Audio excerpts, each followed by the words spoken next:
E aí, vamos falar de um assunto que hoje em dia está na cabeça de todo mundo: cibersegurança.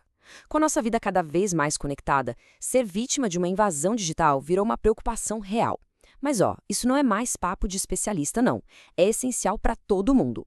Então vamos juntos tentar entender as regras e os perigos desse verdadeiro campo de batalha digital. Para a gente ter uma ideia do tamanho do problema, olha só para esse número: 10 trilhões e meio de dólares.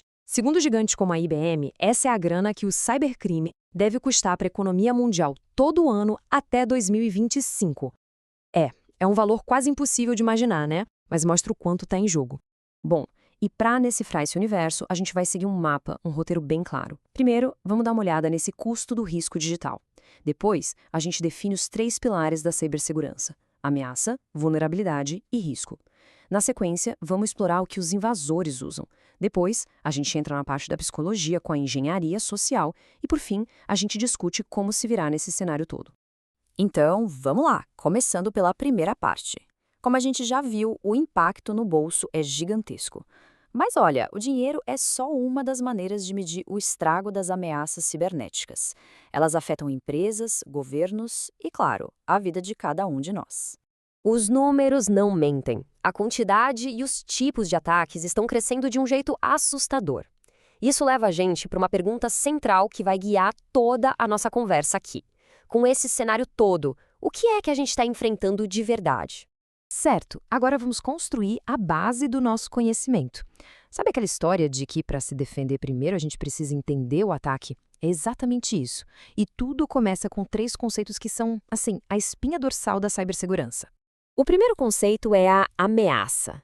Pensa nela como a origem do perigo, sabe? Pode ser qualquer coisa com potencial para causar um dano. Um hacker, claro, mas também um desastre natural ou até mesmo um funcionário que comete um erro sem querer. É o que ou quem pode atacar. Beleza. Aí, em seguida, a gente tem a vulnerabilidade. Se a ameaça é, digamos, o ladrão, a vulnerabilidade é a porta destrancada. É uma falha, uma brecha, um programa que não foi atualizado, enfim, qualquer fraqueza que permite que a ameaça entre em ação. E aqui está o pulo do gato. O risco não aparece do nada. Ele é o resultado da soma de uma ameaça com uma vulnerabilidade. É a probabilidade de um agente mal intencionado encontrar uma brecha e causar um impacto. Se um dos dois não existe risco. Simples assim. Ok, entendemos a teoria. Agora vamos para a parte prática. Quem são as pessoas por trás dessas ameaças e quais são as ferramentas que elas usam para explorar as nossas vulnerabilidades? É muito importante saber que a palavra hacker não define todo mundo igual. Eles são meio que classificados pelas suas motivações, quase como personagens de filme de faroeste.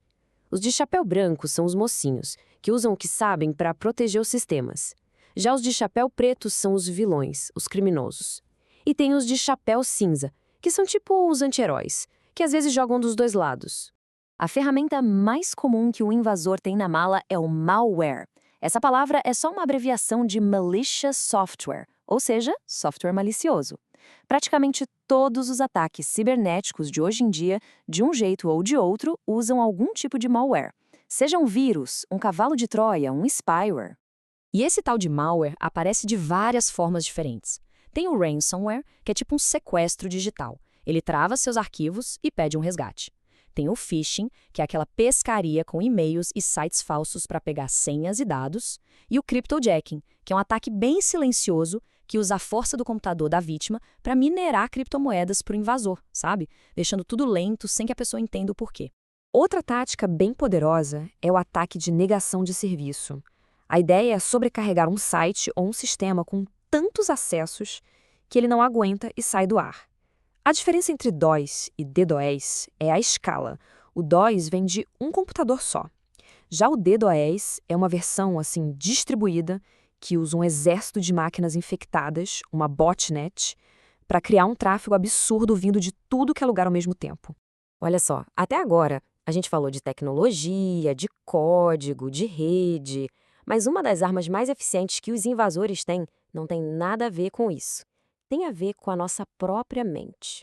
Chegou a hora de falar sobre engenharia social. Com tantos firewalls, antivírus e senhas complexas que existem, fica aquela pergunta no ar, né? Afinal de contas, qual é o ponto mais vulnerável em toda essa corrente de segurança?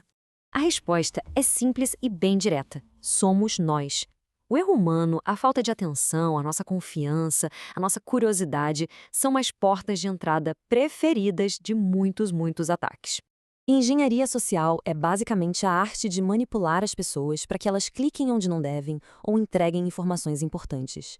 E ela aparece de formas que a gente vê todo dia, como o smishing, sabe, aquelas mensagens de texto falsas sobre uma entrega que nunca pedimos, ou aqueles questionários online que parecem inocentes, mas na verdade estão só coletando dados para dar um golpe depois. Então tá, depois de ver tudo isso, a intenção aqui não é criar pânico ou paranoia. Muito pelo contrário. O objetivo é justamente o oposto.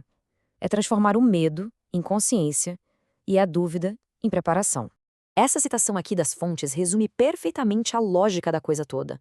Não estamos falando de perigos abstratos, mas de uma equação bem clara que conecta fraquezas, gente mal intencionada e o impacto real que essa mistura pode causar.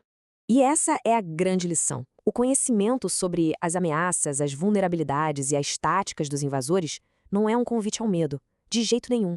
É a ferramenta mais poderosa que a gente tem para navegar no mundo digital de um jeito mais seguro e inteligente. E assim, a gente termina com uma reflexão. Conhecer o mapa não garante a vitória, mas é o primeiro passo, e é um passo indispensável. Agora que a gente entende melhor os contornos desse campo de batalha digital, a pergunta que fica é: quais são os nossos próximos passos para navegar nele com consciência e proteção?